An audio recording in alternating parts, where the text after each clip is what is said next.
ప్రియమైన దేవుని పిల్లలారా, ప్రభువైన యేసు క్రీస్తు వారి పేరట ప్రతి ఒక్కరికి శుభ అభివందనాలు తెలియజేస్తూ ఉన్నాను. ఈ ఉదయకాలం దేవుని వాక్యాన్ని చదువుకుందాము. యెషయా గ్రంథము 48వ అధ్యాయము 18వ వచనాన్ని చదువుతున్నాను. నీవు నా ఆజ్ఞలను ఆలకింపవలనని నేనెంతో కోరుచున్నాను.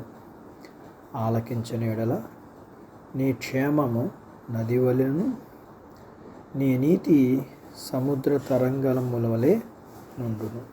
దేవుడు తన మాటలు మనందరి కొరకు దీవించునుగాక. ఆమేన్. ప్రియమైన దేవుని పిల్లలారా, ఒక మనిషిని యొక్క క్షేమం మేలుగా ఉండడం అనేది ధనం ఉంటే కలిగేది కాదు. ధనం మరియు వెండి బంగారాలు, పొలాలు, పశువులు, ఇల్లు ఉంటే వచ్చేది కాదు. ఒక వ్యక్తి యొక్క జీవితం మేలుగా ఉండడం అనేది అతని యొక్క విధేయత మీద ఆధారపడి ఉంది. అందుకే దేవుడు ఇలా మాట్లాడుచున్నాడు. ఏ మనిషి అయితే తన మాటని విని అంగీకరిస్తాడో ఆ వ్యక్తి జీవితం ఎంతో మేలుగా ఉంటుంది. ఆ మనిషి జీవితంలో మేలు ఎండని నది వలె,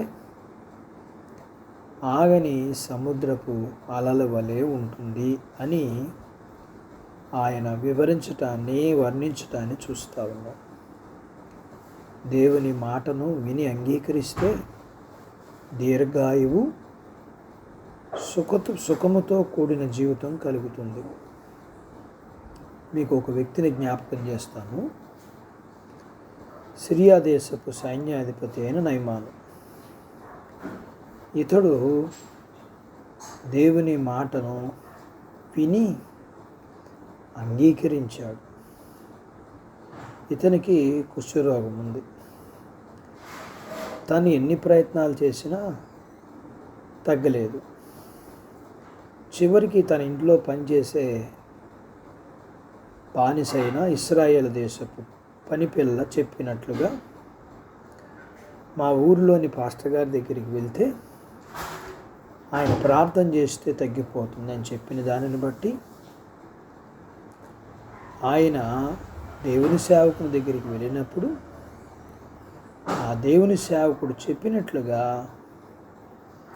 అతను యొర్దాను నదికి వెళ్ళి 7 సార్లు మునగమని దేవుడు చెప్పాడు. అతడు దేవుడు చెప్పిన మాటకు విధేయత చూపించి తాను అనుభవిస్తున్న కుష్ఠరోగం నుంచి విడుదల పొందాడు. నయమాను ఇప్పుడు తన జీవితంలో మేలు అనుభవించటం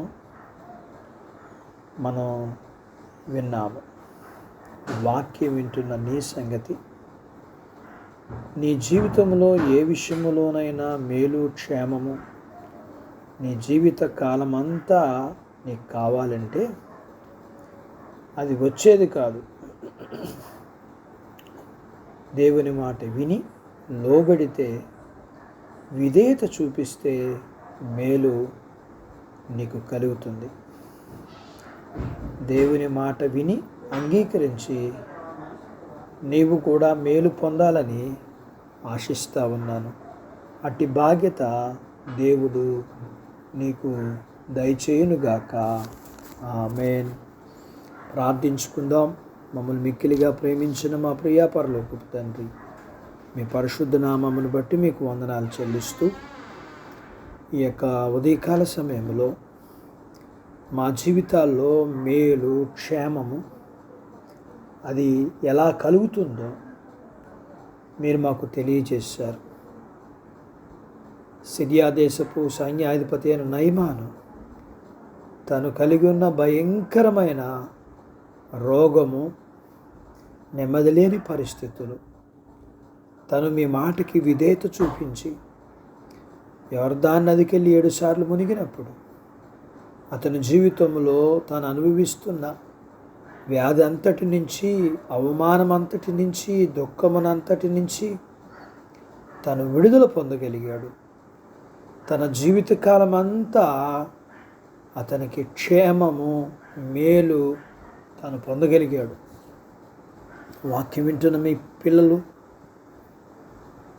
మీ మాటకు విని అంగీకరించి విధేయత చూపించి వారి జీవితంలో ఉన్న ఎటువంటి కష్టమైనా సరే విడిపించగల శక్తి నీకున్నది. కాబట్టి మీ పిల్లలు మీ మాట విని అంగీకరించి విధేయులై మీరిచ్చే క్షేమాన్ని, మేలును పొందుకోవడానికి మీ పిల్లలకి మీరు సహాయం చేయమని, వాక్యం వింటున్న మీ పిల్లలని, వారి కుటుంబీకుల్ని, వారు కలిగినంతటిని, చిన్న బిడ్డలు, యవనస్తులు, వృద్ధులు, స్త్రీ పురుషుల్ని, వారికి ఆరోగ్యాలు ఇమ్మని, వారి చదువులు, ఉద్యోగాలు, వ్యాపారాలు, పొలాలు, పశువులను దీవించమని యేసు ప్రభువారి నామములో స్తుతించి ప్రార్థించి వేడుకుంటున్నాను తండ్రి.